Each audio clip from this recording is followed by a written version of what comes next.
Bom dia, está começando mais um programa Simplesmente Amigas e hoje nós vamos conversar com uma pessoa que tem intimidade sobre esse assunto e também muito me interessa. Nós vamos falar sobre o parto humanizado. Nossa, eu acho que vai interessar muitas mulheres, né, meninas? Verdade, mas o programa de hoje traz também uma dica muito especial e encerra com uma mensagem. Você não pode perder, o programa já está no ar.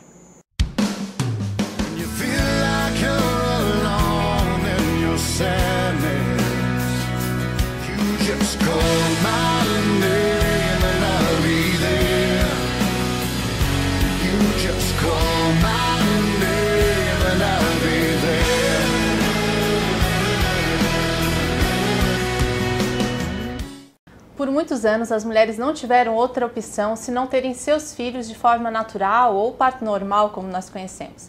É claro que hoje nós temos o parto cesáreo, o parto cirúrgico, mas o interessante é que muitas mulheres estão preferindo ter seus filhos longe dos hospitais, longe de cirurgia, em casa e até com parteiras. E é para falar dessa prática que é antiga, mas tem estado em evidência, inclusive entre as famosas, que nós chamamos aqui Sandy de Oliveira. Sandy, minha amiga, tem experiência no assunto, né, Sandy? Seja bem-vinda ao nosso programa. Obrigada. Que bom que estás aqui hoje para esclarecer um pouquinho mais, né, menina, sobre isso, essa novidade, né? Para mim é novidade, mas você é conhecedora do assunto, tem experiência, sobre parto humanizado. É esse o termo mesmo? Pode explicar um pouquinho pra gente? Isso, é esse o termo, parto humanizado. Ele busca que a mulher ela seja protagonista do momento do parto. Que ela se sinta acolhida, que esteja com pessoas que ela ama, que ela se sinta segura e que ela consiga estar ativa nesse parto. Que ela consiga se movimentar da forma como ela deseja, que ela consiga ficar nas posições que são mais confortáveis para ela. E geralmente é feito assim com a família junto? Como é que é? Exatamente. É com as pessoas que essa mulher vai escolher, geralmente o marido ou alguém que ela tenha confiança. Que traga mais intimidade para esse momento. Só para esclarecer, Sandy, a Denise falou tanto que ela é conhecedora, por que você é tão conhecedora do parto humanizado? Bom, eu tive um parto em casa em 2010, meu filho Enzo nasceu em casa e eu tive que pesquisar bastante sobre o assunto, né? E as pessoas podem achar que você e é por isso que eu... Não, a minha experiência é de vida. É pessoal, né? Isso, é uma experiência pessoal. Bom, tu tens 2 filhos, tu tens uma filha de 8 anos. Isso. Né? E que foi um parto convencional, cesáreo. Isso. Convencional nem tanto, talvez, né? Mas mais conhecido. E Isso. o segundo, agora recente, 2010, né? Que foi por opção esse parto humanizado. Isso. Por que essa escolha, Sandy? Bom, eu tinha uma coisa estigmatizada que parto normal era muito dolorido, que a mulher passava trabalho. E eu não tinha informação sobre parto humanizado na época que a minha filha mais velha nasceu. Então eu acabei optando por fazer uma cesárea mesmo. Mas uma amiga teve um parto em casa e ela me mostrou esse vídeo do parto dela. E aí eu pude me esclarecer melhor desse assunto, eu pude ver que ela estava tendo um filho em casa, um parto natural, ela estava feliz, o filho dela estava feliz e aquele momento foi lindo. Então eu fiquei com vontade de experimentar isso também. Fiquei com muita vontade de experimentar e quando eu engravidei eu já sabia que eu iria procurar um parto em casa. Foi fácil fazer essa opção? Fácil não só nessa questão pessoal, mas assim, ver a estrutura que teria que ter, conseguir essa estrutura? Bom, não foi muito fácil. Eu procurei informação aqui em Tubarão e eu percebi que eu não teria um médico que pudesse me acompanhar. Então eu tive que me deslocar até Florianópolis. Eu aluguei uma casa em Florianópolis e com 38 semanas de gestação eu fui para lá e fiquei esperando meu bebê lá. Lá eu já tinha uma equipe que eu tinha feito consulta com elas, tinha uma médica também e foi feito um trabalho em conjunto com a médica e Aí eu comecei a me preparar para ter o parto lá, né? As parteiras me acompanhavam semanalmente em casa, elas faziam consultas comigo em casa e trabalhavam em conjunto com a médica. Elas e a médica se comunicavam para ver se o meu pré-natal estava todo certinho, e realmente estava. Estava tudo ok, estava tudo favorável, então a gente pôde tentar o parto em casa e deu certo. Pois é, Sandy, isso que eu ia te perguntar, assim, que se tem alguns requisitos, né, para a pessoa ter esse parto em casa, e também como que foi, assim, o cenário? Quem é que estava lá, como é que... Eu assisti, Bom, eu assisti depois o vídeo dela. Bom, essa mãe que quer ter um parto em casa, ela tem que estar com o pré-natal todo certinho. Ela tem que ter ido nas consultas regularmente e os exames dela também tem que ter sido todos muito bons. Né? Ela não pode ter nenhuma alteração, uma diabetes gestacional, uma pressão alta, enfim, tem várias doenças várias situações, né, que impedem o parto em casa. Né? Tem riscos, né? Implica Exatamente, em riscos, né? Tem riscos. Então, comigo estava tudo ok. Então, a médica me liberou, ela falou, Sandy, você pode tentar um parto em casa, eu vou fazer esse trabalho junto com as parteiras, que são enfermeiras obstetrizes, especializadas em obstetrícia. Ninguém é inexperiente nesse Não, de maneira nenhuma. As parteiras são muito experientes e já fizeram estágio em casas de parto até no Japão. E então foi feito esse trabalho em conjunto. Se por acaso houvesse uma necessidade de deslocamento para o hospital, a médica estaria me esperando no hospital. Ah, que jóia. Então tem todo um aparato, né? Eu acho interessante, a gente até conversava aqui nos bastidores, né? Que são aquelas práticas né, que as nossas avós viviam, né, vivenciavam, mas com muita segurança técnicas que existem hoje. Aliada com o conhecimento a medicina exatamente, com o conhecimento médico que tenho hoje. Sim. Não, de maneira nenhuma. São duas coisas que trabalham juntas, né? Elas não podem se anular. O conhecimento e as práticas que são antigas, que ajudam muito no trabalho de parto, são fundamentais, elas têm que estar aliadas com o conhecimento técnico. Sandy, onde que tu buscou tanto conhecimento para você ter? Bom, começou com a minha amiga, como eu já tinha falado para vocês, né? Aí, quando eu engravidei, o primeiro lugar onde eu pude me informar mais sobre o assunto foi na internet. Foi lá que eu achei as parteiras, né, que fizeram o parto do Enzo. E eu participei de um fórum de discussão dessas parteiras, da equipe Hanami, de mais de 200 mulheres. Nossa. Então, eu aprendi muito, muito, muito. Eu devo muito a esse fórum de discussão. Eu li livros e... Estava determinada mesmo. Eu estava bem determinada e obstinada. E de forma alguma você se arrependeu? Né? Não, de maneira nenhuma. Foi a experiência mais incrível da minha vida. E o próximo que está na barriga também vai ser isso assim, que eu ia amiga. falar. Também. A gente tem uma conversa já para o próximo filho. Isso. Bom, Sandy, então aguarda só um pouquinho, porque a gente tem muita coisa para perguntar. A gente está encerrando o primeiro bloco, daqui a pouco a gente volta. Não saia daí.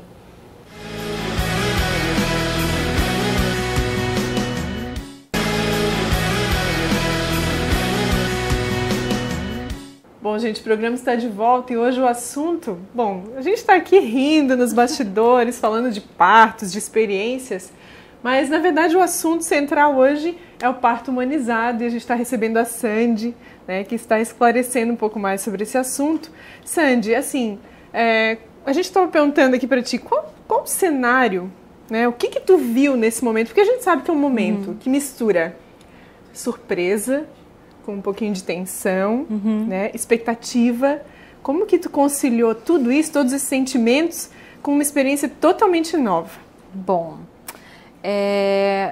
foram 4 parteiras para me atender. E enquanto elas montavam todo o aparato de banheiras e água quente, né, que isso dá muito trabalho, uma das parteiras, ela me levava para caminhar. Eu estava num lugar onde tinha um gramado muito bonito e bem grande. Né? Então, ela, para ajudar o trabalho de parto, ela me levou para caminhar, então ela me sustentava de cócoras, com a planta do meu pé toda no chão. E a gente caminhou bastante, aí o trabalho de parto evoluiu bastante. E quando eu cheguei dentro de casa, a banheira já estava montada, estava o meu marido, a minha filha. E aí eu pude ir para a banheira. Essa já foi uma fase final, né? Mas tu já estava, quando tu foste para a banheira, já sentia as contrações? Muito fortes. Já estava sentindo? Já estava sentindo. E apesar de estar cercada de por várias pessoas ali, teu esposo, tua filha, tinha a família? Quem que estava ali contigo? Apenas meu esposo e a minha filha. Foram as pessoas que eu queria que participasse, além das parteiras. A gente percebe que é muito respeitado assim, o que a gestante, o que a mãe deseja, né? E a humanização já começa por aí. E eu não posso esquecer também que tinha uma prima minha, que é enfermeira. Eu também a escolhi para ficar comigo em Floripa. E ela também assistiu. Para te dar segurança também, Isso, né? Ela também assistiu o parto. Gente, quando a gente fala em parto humanizado, sempre se pensa na banheira. E tu estava esclarecendo para nós que não é só na banheira. Eu queria que você contasse. Não necessariamente na banheira, né? O parto humanizado ele pode acontecer inclusive no hospital, pode ser uma cesárea humanizada, né?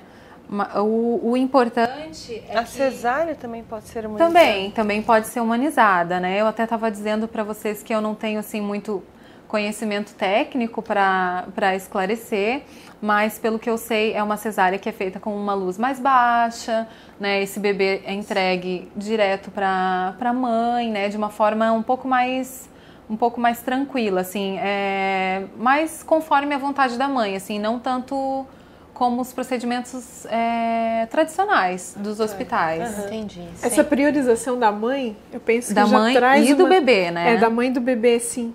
Mas o que a mãe sente, né? A mãe se sentir acolhida, isso já é, assim, acho que fundamental. 50% do processo. Ali. É fundamental. Sem dúvida, né? Sérgio, pergunta que não quer calar. Dói muito? Olha, para algumas mulheres dói, para outras não. O meu, particularmente, doeu bastante. Mas eu acho que valeu a pena. Eu acho que vale muito a pena, porque é uma dor passageira. Só que essa dor, ela tá te transformando numa mulher melhor, numa mulher mais preparada, numa mãe mais conectada com a maternidade. Porque você tá passando por toda aquela dificuldade, mas no final você encontra o teu bebê e faz aquela passagem junto com ele. Ai, que lindo. Então é muito, muito gratificante. A ligação com a mãe é outra, né? Da criança, né? Com o bebê. Assim, é uma ligação, se torna uma ligação muito forte. Eu entendo que quando não passa por esse processo, é como se pulasse uma etapa.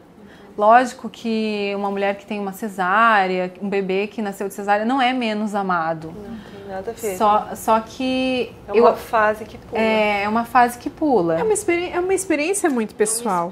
Exatamente. Eu vejo, assim, quando a gente fala isso, eu vejo como a questão, assim, da amamentação, que muitas não amamentam, mas não deixam de amar seus filhos. São experiências né? muito E a gente que particulares. pensa assim, não podia faltar essa etapa, né? Exatamente. Assim, da mesma forma, tu sente com relação ao teu parto. Eu sinto que é um momento muito rico para essa mãe e para esse bebê, muito especial, e apesar de ter essa dor, ela não significa sofrimento. E o papel do esposo nesse processo todo? Fundamental, né? Fundamental, ali dando apoio e aquela expectativa, né? Um bebê legal, tá chegando, né? Ele participa também, né? Participa. Mais intensamente desse processo. Ele participa, ele ajuda a montar a banheira, ele ajuda a segurar, né? Claro. Ajuda bastante. Não basta ser pai, tem que participar. Não basta ser pai, tem que participar bastante. Gente, eu vi foto, inclusive o pai entrou dentro da banheira para ajudar a receber a criança na hora que saía. Né? Interessante. A gente sabe que tem pais também, que a experiência é muito pessoal, tem pais que talvez pudessem desmaiar nesse momento. Mas a gente torce para que não. Agora, eu achei interessante um ponto que a Sandy colocou, que é ali o momento que o bebê vive quando ele vem Junto do com a útero, da barriguinha quentinho ali, né, seguro, para um novo ambiente. E aí a questão das luzes, né? A questão ele da não humanização, sofria aquele choque, exatamente. porque a mãe está passando por uma situação. Mas a o bebê humanização também tá. foca muito isso, né? Que o bebê não leve um choque quando ele sai da barriga dessa mãe, né? Inclusive, no parto do Enzo, elas demoraram para cortar o cordão umbilical, porque elas deixaram a placenta passando oxigênio para ele até o final. Então ele demorou para chorar. Ele saiu e ficou no meu colo, me olhando. Ai, gente. Ele não foi uma criança que saiu e chorou, entende? Porque ele tinha oxigênio ainda. Então a gente ficou se reconhecendo, se olhando. Foi muito bom. Lindo, É um momento gente. maravilhoso. Né? A Ele gente já sabe... entende isso, Sandy? Eu mostrei o vídeo pra ele, acho que ele entende. Engraçado ele vendo, né? Claro, imagina, tá na cabecinha dele, né? Com certeza. Sandy, que conversa gostosa. Foi muito Obrigada. esclarecedor. Pra mim Muito também. legal. Despertou bastante coisa em amiga, mim, inclusive. Não esquece de passar os sites para quem quiser saber um pouco mais ou ter algum contato. De repente tem as grávidas aí de plantão que se interessam. Claro, um site que eu acho interessante, que para quem não conhece muito sobre o assunto, começar a conhecer, né? Que é o site da Maíra Calvete. Ela até é aqui de pertinho, é de Gravatal. É o www.partopelomundo.com. Ela fez uma viagem pelo mundo filmando partos. Que lindo. Então, ela está editando um documentário e ali no site dela tem muita informação boa.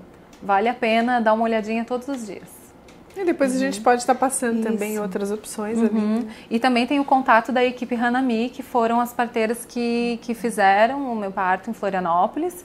Agora, atualmente, o site delas está em manutenção, mas elas estão no Facebook. Dá para entrar em contato com elas pelo Facebook. É o facebook.com/equipe Hanami. Legal, Sandy. Sandy, muito obrigada. Foi ótima Obrigada a conversa, vocês. muito esclarecedora. Despertou até em mim uma curiosidade bem grande. Pois é, Lu, ficou bem Que interessada bom. nela. E quem sabe, né? Eu não sou a próxima. Gente, a gente está encerrando esse bloco. Daqui a pouco a gente volta com a palavra e com a dica.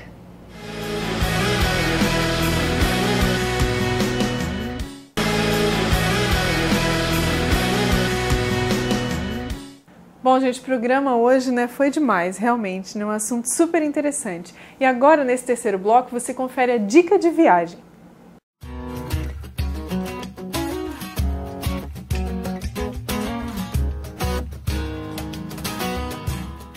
Oi, gente, estamos aqui mais uma vez com o Caio, da Fecatur Viagens, que vai nos dar mais uma dica, né, Caio, de viagens.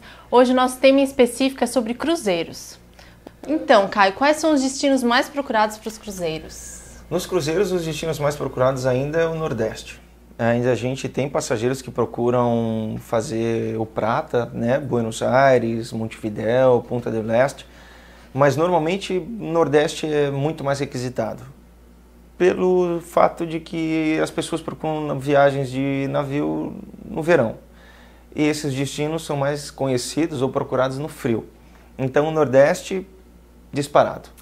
Muito mais procurado. Salvador, Ilhéus, Ilhabela, Búzios. Nossa, deve ser bem legal. Foi época de Maceió, Fortaleza. Então destinos do Nordeste muito mais procurados. Em média de quantos dias?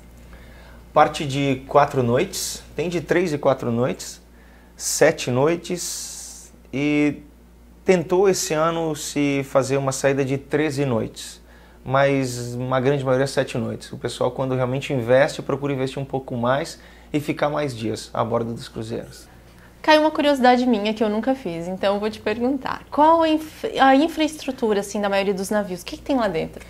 Então, a bordo, os navios hoje estão com uma infraestrutura fantástica, são muito bem preparados. Eles hoje, a bordo, tem desde lojas de conveniência até boates, cassino, restaurantes, bares, sauna, academia, spa. Nossa, Que legal. Fantástico. Eles são, na verdade, muito bem preparados. A bordo, eles têm uma estrutura fantástica. Tudo aquilo que o passageiro procura em terra, com certeza absoluta vai encontrar a bordo. Que joia! Vai encontrar. Então, um mesmo destino, um mesmo local, consegue usufruir ou desfrutar de todas as vantagens ou benefícios, né, de estar a bordo, conhecendo cidades diferentes, locais diferentes, numa mesma viagem e com uma estrutura muito interessante. Esse ano em especial, a gente está recebendo, o Brasil está sendo privilegiado em receber da Europa é o maior navio que vem para a nossa costa, que é o MSC Fantasia. É um navio que pesa aproximadamente 136 mil toneladas, o navio na verdade é medido por toneladas, e é um navio fantástico. Tem tudo a bordo. Desde tudo isso que eu já mencionei, tem um simulador de grande prêmio, ou seja, um carro de Fórmula 1 a bordo. Nossa! Para poder, quem gosta, né, desse esporte. Tem cinema 4D a bordo também do navio, e além de todos esses benefícios, essas vantagens que já mencionei. É fantástico. Né? Nossa, eu fiquei bem interessada nesse pacote cruzeiro. Depois a gente conversa, né, Caio? E outra coisa que me vem também, Caio, é a questão assim de vendas pela internet. Tem muitas agências online aí, né? Qual a segurança? Por que a pessoa deve ir até uma agência de turismo credenciada? Quais os perigos que ela corre, de repente, comprar um pacote pela internet? Além da segurança de poder presencial, sentir a confiança, a segurança de poder trocar informações com o agente de viagens, certo, ir numa agência de viagens com o seu estabelecimento, tem a questão também de o agente de viagem tem que identificar o perfil dos passageiros. Durante 2 anos que se passou, 2, 3 anos, que se começou a mencionar viagens de navio com bebidas inclusas, muitas pessoas identificaram isso como uma vantagem, mas nem todos conseguiram atingir aquilo que procuravam, por alguns motivos. O principal é porque ela imaginava que a viagem seria de uma forma, ou investindo um valor a mais para poder ter o benefício das bebidas, mas a estrutura que ela... Não era bem o que ela procurava. Não era exatamente aquilo que ela procurava. A fantasia da viagem foi mais incutida ou absorvida pela questão do benefício das bebidas inclusas, mas não se pensou na estrutura. Então, o agente de viagens, ele vai exatamente identificar esse perfil, vai identificar a necessidade das pessoas. Eu consigo, conversando com meus clientes, identificar dele, sugar dele as informações, se aquilo que ele procura vai identificar ou vai casar com aquilo que ele quer. Legal, Caio. Muito obrigada mais uma vez, né, por estar aqui conosco. Tenho certeza que você virá mais vezes aqui nos dar a dica, né? Com certeza. A gente, na verdade, que agradece a possibilidade de poder estar aqui falando um pouco da agência, da FECATUR. E, com certeza, tendo mais oportunidades, estaremos aqui falando nos quadros dessas dicas de viagem com o maior prazer. Que bom, Caio. E você que gostou dessa dica, assim como eu gostei, pode entrar em contato com a FECATUR. O endereço de telefone está passando aqui embaixo da nossa tela. E continue com o nosso programa.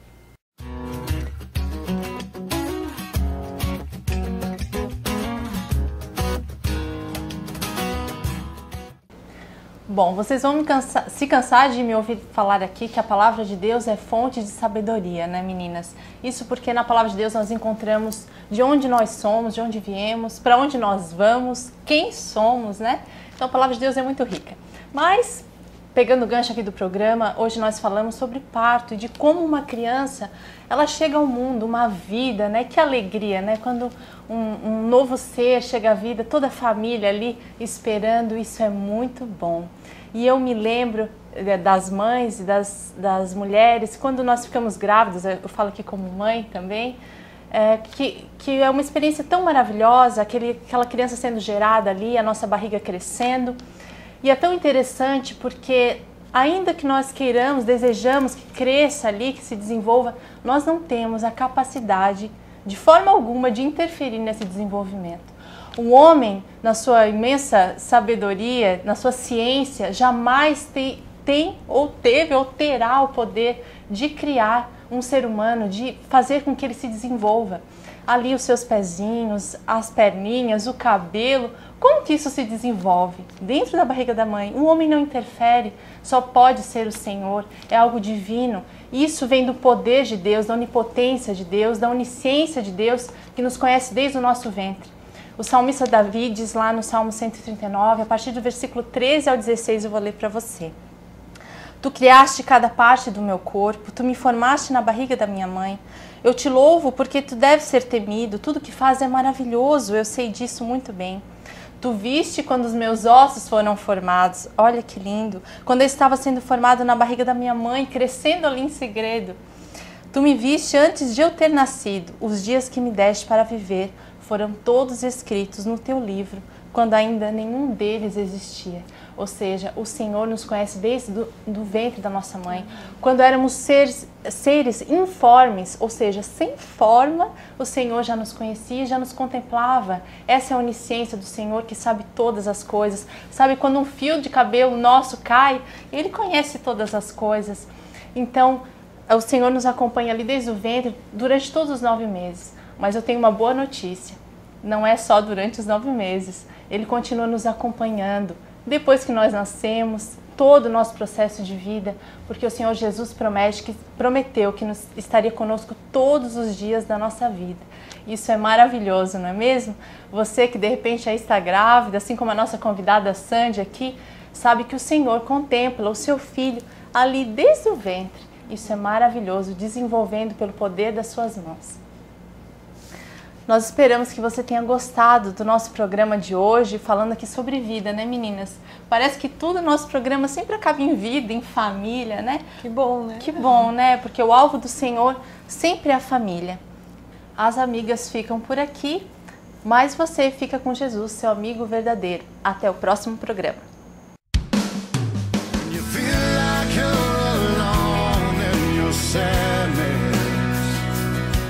Just call my